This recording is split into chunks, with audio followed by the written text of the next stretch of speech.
Welcome to Justice Now, and you've reached part of the series of tips for Black workers. This will be part 25. Apologies are worthless if it's said in overabundance.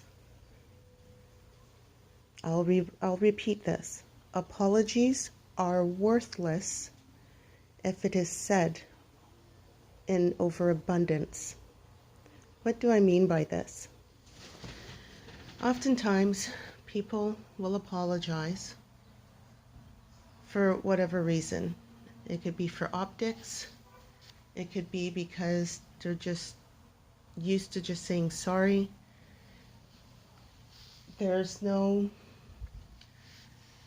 Maybe they're actually really sorry, but it's really hard to determine what a true apology is and what an apology is not. So I'm gonna help create that discernment for you. Some recommendations to keep in mind when you receive an apology, because from time to time, at the workplace, into your day-to-day life, outside of the workplace, you're going to hear a lot of apologies. I know in particular in Canada, apologies are so over in abundance here. It's to the point that they actually have an Apology Act. And the Apology Act specifies in particular that no person will be held accountable and that it will not be a sign of guilt if a person apologizes in Canada, because there is the stereotype in Canada that Canadians tend to apologize a lot. So to me, in my logical mind, apologies are worthless unless the following applies. So let's break down the anatomy of an apology. An apology is often used as a verbal along with a gesture. The verbal being, I'm sorry, and then goes into specifics as to why the person who's apologizing is saying they're sorry, and then it's followed by an action of accountability, a restitution of some kind. It could be repaying you for a damaged property. It could be returning an item to you that hasn't been returned yet. It could be returning borrowed money that you were owed. But it comes with an act of accountability. Now, I've come across this at least 3 times in my life where I've left a position and then a few months later, or even in some cases years later, I received an apology from a person who was involved in either a theft of a position that I were to receive, unjustly earned, or some other kind of wrongdoing that had occurred. Now, I'll give you an example. There was one job I was working at, again in my earlier years, where, again, I was doing my utmost in showing that I'm a great worker and that I follow policy and procedure, and I also go beyond the extra mile. That was still when I was in my idealism phase. There was a position that came up, and I applied for that position. I had some university in my background in terms of education. I definitely had the experience, and I did very well in the interview. I was up against another candidate who was of European descent, did not finish high school, had very little experience.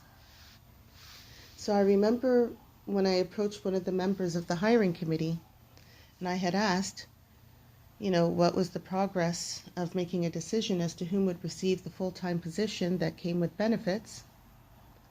I was told that myself and the candidate were at par, meaning that we were at equal footing. And that took me aback, because I know I have a university background, I know that I have experience in the field, and I'm up against a candidate who did not finish high school, has very little experience. That is not at par. Nonetheless, as to be expected, the candidate got the position, and I did not.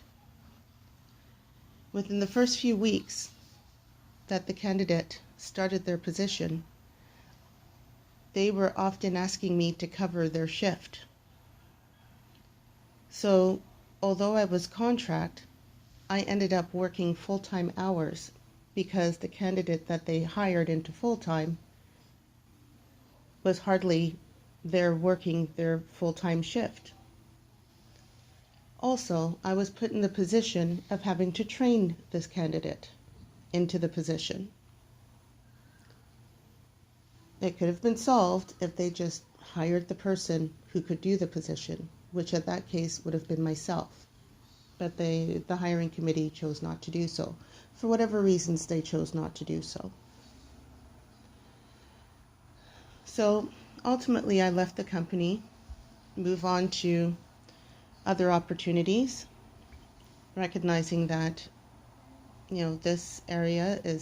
this particular workplace is not for me, so I moved on.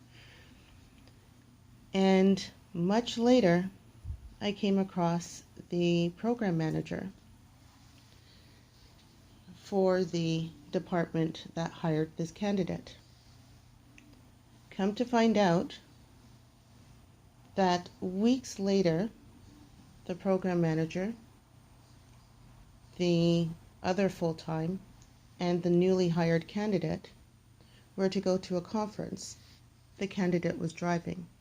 Oh, and before I forget, the candidate also had disclosed to the hiring committee that they are an avid drug user, and they felt that the life experience of this candidate would fulfill the position, which ended up costing them because they got into a major car crash. The car crash rendered the newly hired candidate disabled because they got injured. The program manager got injured, and the other full-time got injured because they were all traveling in the same car, and the newly hired candidate was the one that was driving.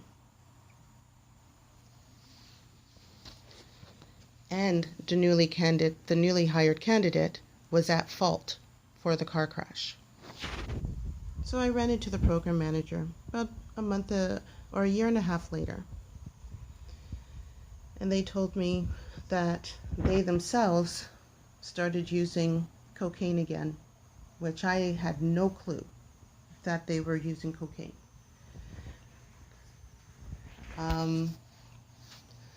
And she mentioned that, she was tired of being the golden child, and she felt that there was just so much pressure on her in that job, and that she ultimately left.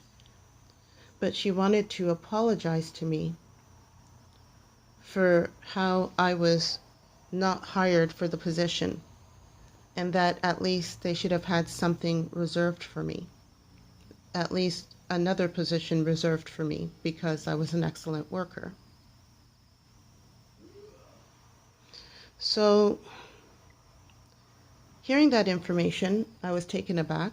I was still reeling from the information that she mentioned she used cocaine and that she's back to using cocaine, which was shocking to me because she had never disclosed this before. But then at the other time, the other thing I began to think of is it's a year and a half later. The apology will do nothing for me now. by that time, in trying to look for work, I ended up having to get into an entry-level customer service position, or I would have been in danger of losing my housing, and I had a family to feed. So I turned to her and I said, well, thanks for the apology, but it does nothing for me now. And over time, I'm still at that same place of thanks for it, but it does nothing for me. The apology to me is worthless. An apology cannot pay your mortgage or your rent or any other bills that you have that is ongoing. An apology cannot feed your family. At any time, they could have called me back, set up a position so that I would have at least full-time employment, because of the fact that they recognized that I was an excellent worker, as she stated. They never did that. And it was only by chance that I ran into her that I got this quote-unquote apology. What I find is that many Black workers tend to take or add a lot of value to an apology. I would highly recommend to refrain from doing that. An apology is only meaningful if it's constructive and there's some type of restitution involved. Be it you're provided another position, that you're called back for a position, that you are given the promotion that you are to receive and that you rightly deserved. Other than that, apologies are worthless. If you like this content, please like, subscribe. If you have any experiences you want to share, please share in the comments below, and stay tuned for more videos.